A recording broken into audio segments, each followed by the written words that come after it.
Yo guys, Mike for Sim Racing 604, and today I'm going to be giving my first impressions of the Moza Racing R9 wheelbase, the ES wheel, and the SRP Lite pedals, which are currently out of the shot.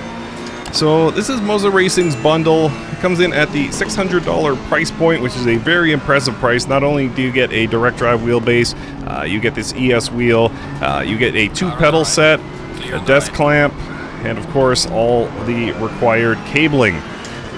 So, the R5 bundle has been out for a little while now. I was a little bit delayed in getting my review set. Not a big deal though. I've been watching other people review this, and it all seemed like everyone liked it. It seemed like a good overall product, so I just wanted to share my own first impressions. I'll do a full review very soon on the channel, but not quite ready for that yet, so just wanted to give my first impressions. So what are those first impressions? Well, the first thing you notice with this, and this is admittedly take 2, I kind of messed up the first take of this video.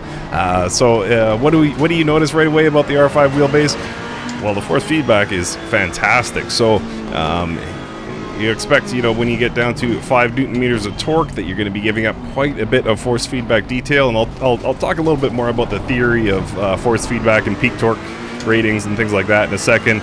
But you do notice right away how clean, how crisp the force feedback really is with this R5. It's nice and strong. I've got it set at 100% gain right now in the pit host software, and then turned down to, I think, about 65% in game.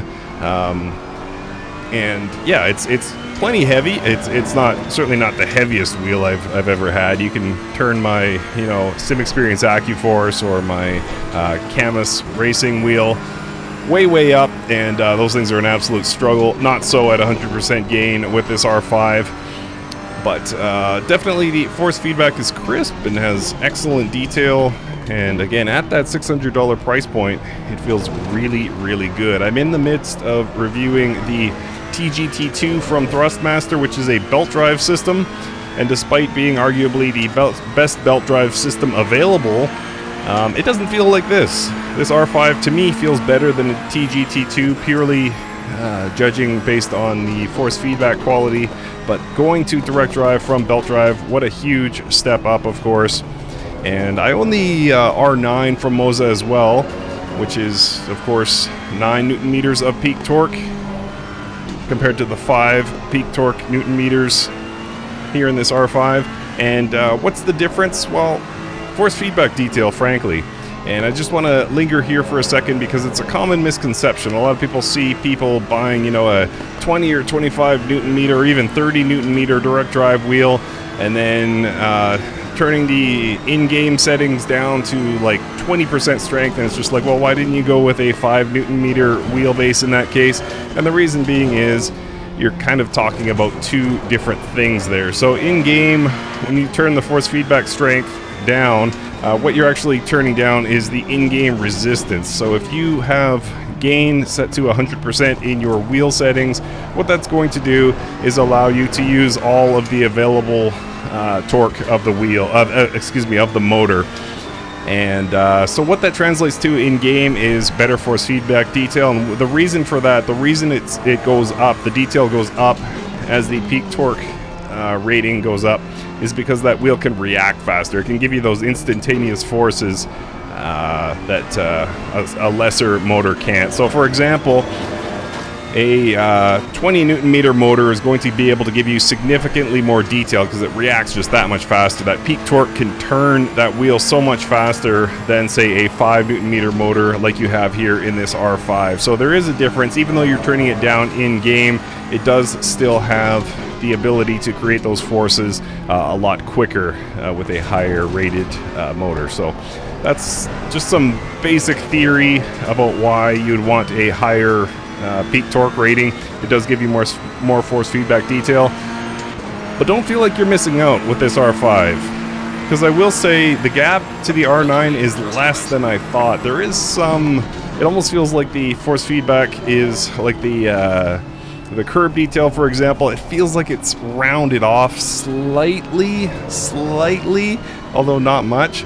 But, you know, the higher peak torque rating, it does allow you to get a little bit more detail, just that much more detail. But again, don't think you're getting a bad wheel here. I think this R5 feels phenomenal. It really does. It's incredible the forces it can create.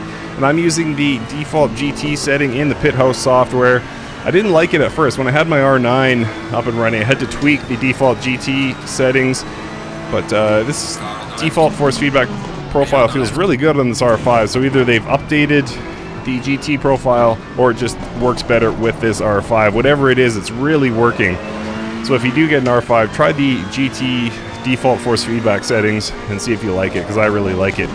Allows you a lot of curb detail, good weight through the corner, and yeah, just overall feels really nice. So what about the other accessories? Let's talk about this ES wheel, and as you guys can see kind of next to my hand, it's a comparatively small wheel. I haven't had a chance to measure this. I will do a full review of the R5 system at some point, but for right now, just giving first impressions, and the wheel does feel small. I'm gonna guess it comes in at around 270 millimeters diameter. The bottom is rounded off, not sure if you guys can see that, but there is, excuse me, flattened off. Yeah, the bottom of the wheel is flat. Not much, but it's there. It's a nice little detail, nice little racing detail. Ooh, a little rubbing while racing. And yeah, it's actually really good build quality and something I really liked. I think one of the best products Moza makes is the CS wheel. It's a 330 millimeter wheel, but it's basically the same wheel construction as this from what I can tell. It's got the sort of metal core and then leather wrapped, and it makes it feel way better than a lot of the wheels you see on the market these days. Like, it feels solid, and that actually helps with the force feedback, because you're not, you know, dealing with some toyish, gamey wheel that's gonna flex and bend with those forces. It's solid. It can stand up to those forces and allow that wheelbase to translate those curb details and things like that, and road bumps. There's a bit of road noise that you can feel with this R5, and it translates that well, and the wheel stands up to it. And in front of that, or behind that, depending on your perspective, is the quick release. And there is a lot of quick releases on the market, a lot of different opinions on what a quick release should be. In my opinion, in the budget sector, nobody... come on, Mike, hold on to it. Celebrating the halfway mark by going off track. It's a new thing I'm trying to get started. So, yeah, there's a lot of different quick releases on the market. In my opinion, in the budget sector, nobody does quick releases like Moza, and frankly, it's not close, in my opinion. These things are rock solid. Even on this R5, that is a rock solid quick release. And toolless, of course. Just reach your hand in there. Whoa, hang on, Mike. Just reach your hand in there, pull back on the metal, I don't know what you'd call it, not the shaft, but whatever goes around that shell, perhaps. And yeah, the whole wheel can just pop off really easily, and then it holds solid as a rock. Like, it's incredibly tough, and this is, you know, again, their lowest bottom budget product, and it's still a great quick release. I don't think this has magnetic shifters, which is definitely a disappointment. I'm testing another wheel, which I can't talk about yet, but it comes in at a lower price than this, and it has magnetic shifters, and it's a big deal to me. So the shift paddles are metal, which I like, but I don't think it's a magnet that's actually, you know, regulating the shift action, and that's a disappointment, frankly. I would have loved to have seen magnetic shifters, but it's one of the few things that I've really, yeah, found as a shortcoming of this wheel. And then let's talk quickly about the SRP Lite pedals. So I did a review of the SRP pedals before. These SRP Lites is a 2-pedal set, no load cell, it's just spring action. And these are designed primarily to sit on your floor, so they like to keep the spring quite light, comparatively light. Yeah, so I'll get shots of that when I do the full review of the R5. But yeah, unfortunately, the spring is quite light, and it's a bit of a disappointing break, because I feel like the wheel and wheelbase are, you know, mid-grade, and I feel like the pedals feel quite entry-level, unfortunately. There is a brake upgrade kit you can do, which they sent me, but I don't have it equipped yet, and it costs 30 bucks. But I'll let you guys know, because it might be worth tacking on an extra 30 bucks. If you got the 600 to buy the R5 bundle, it might be worth it to spend the 30 on the brake upgrade kit, but I'll let you guys know how that upgrade goes. But as of right now, the brake pedal is quite soft, and if you're trying to find braking thresholds, it can be harder because that pedal just sinks. So you got to try and sort of measure with distance rather than force how hard you're braking. So a little bit disappointing there, but the accelerator, great weight. And the metal, I apologize, I'm talking about the pedals, you can't even see them. I'll get into it in the review. But the pedals, they seem to be pretty much all metal construction, which is a big deal to me, because the pedals go through so much force that it's great to have that metal construction to know that they're not going to, you know, twist underneath your foot. They're not going to obviously break under regular use. So that's great. It's just that brake pedal does need a little bit of strengthening to get a little bit of realism. And then the desk clamp, I'm not rocking the desk clamp yet. I got 2 bolts on the underside of this R5. 2 bolts seems fine. It's holding nice and tight. It does have 4 threaded holes, so you could, in theory, if your rig allows for it, you could get 4 bolts in there. I'm doing just fine with 2 though, so don't worry about it if you can only get 2 in. But yeah, with, let's see, roughly 5 minutes to go in this race, because I'm sure there'll be a final lap. But yeah, what are my broad impressions of the R5 bundle? Well, it's extremely impressive. It's extremely impressive. As I say, the force feedback detail is great. With that lower peak torque rating of this R5 motor, it's not going to have all the detail, of course, of the higher motors, and it is slightly noticeable versus the R9. But, you know, certainly next to like a 20 Newton meter motor or something like that, will it be noticeable? Absolutely. Absolutely. But I don't think anybody who's looking for a $600 bundle is necessarily going to be able to, you know, make that jump to like a $2,000 solution. So I think for the money, for that $600, plus taxes and shipping depending on your region, remember to double check the price depending on where you are in the world. I know that's come up a few times in the past, so just double check the price. But the list price in my region is $600 US. And I think there's, frankly, there's nothing that can compete with it. I guess the CSL DD would be right there, but I think you get a little bit more with the R5 in terms of the construction of this wheel. I don't know that there's an all-metal and leather wheel offering from Fanatec that can necessarily hang with this ES wheel and be bundled and come in at the $600 price point, plus the desk clamp, plus the all-metal pedals. All metal pedals. So yeah, I think for right now, unless you get really clever with your shopping for Fanatec, I don't know that there's much competition here for the R5. So as a bundle, as an all-in-one, I mean, it's very impressive. And I'm kind of stalling here because I'm trying to do the math in my head. So if you had a CSL DD, which is $350, plus, let's see, what's the desk clamp? Let's say the desk clamp is $50, that's $400. Plus the, what are they called? Not the Elite pedals. Is it the CSL pedals?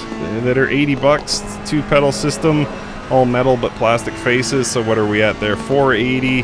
And then I don't know that there's any $120 wheels that would really have these features. So yeah, I would say probably this R5 bundle is cheaper than something you could throw together from the Fanatec line. Not by much, perhaps, but I think currently that bundle is leading, and yeah, it might occupy an interesting space in the market because I think it's fantastic, but at the same time, I think a lot of people who are looking for budget direct drive are looking for that console compatibility, and Fanatec does offer that, and unfortunately, Moza does not. So just beware with this R5, you are going to be limited to PC only, and I know. Before you say it in the comments, I know the better racing sims are on PC. I totally get it. I race PC. But we also can't pretend like Gran Turismo doesn't have a huge audience. And it'd be nice to see Moza start to compete with the Thrustmasters, with the Fanatec's in that PlayStation space. But we're not there yet. So for right now, this is just a really, really great bundle from Moza, getting you into the direct drive market for $600. So I got one more lap to go here, and then I will wrap this video up. But yeah, I could hardly be happier. I thought there would be more of a drop-off from the R9 to the R5 in terms of force feedback quality, but it feels really, really good. Of course, no hints of clipping or anything like that. Plenty of power on tap. As I get into tuning, I'll probably turn the in-game down a little bit. As I say, I think I'm running about 65%-ish in-game strength. I'd like to turn that down to probably 50%. That'd be good enough for me. But do my best to keep the force feedback detail up.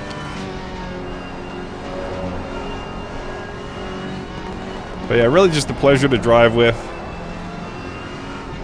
Again, if it were up to me, I would have a slightly larger wheel and definitely a stronger spring option for these pedals. If you're going to be sitting it on your floor, I tested it. It does work. The spring is probably as strong as you could go while still being able to use this as a you know, floor-mounted pedal option. But it'd be nice if you could swap out that spring if you're going to be mounting it on a rig, because you know, it could stand to be heavier. But yeah, my critiques aren't many, but we'll be doing a full review in time of this R5 bundle and tell you guys all that is included. But for now, these are my first impressions. And impress is the right word. Really great. Nice and compact, nice and clean install. Great force feedback detail. Surprising amount of strength. Excellent quick release. I forgot to mention the tachometer bar on the wheel. It's a nice little bonus. Plenty of buttons here. I haven't done a count on the buttons, but I'd say 15-ish. No dials, unfortunately. But yeah, kind of getting into the weeds with it. Overall, just a really great bundle. And the R5 bundle was provided to me by Moza Racing, free of charge, but these words and opinions are my own, and I did not accept any money from them. So thank you guys for watching. Thank you to Moza for sending me this. We'll see you next time.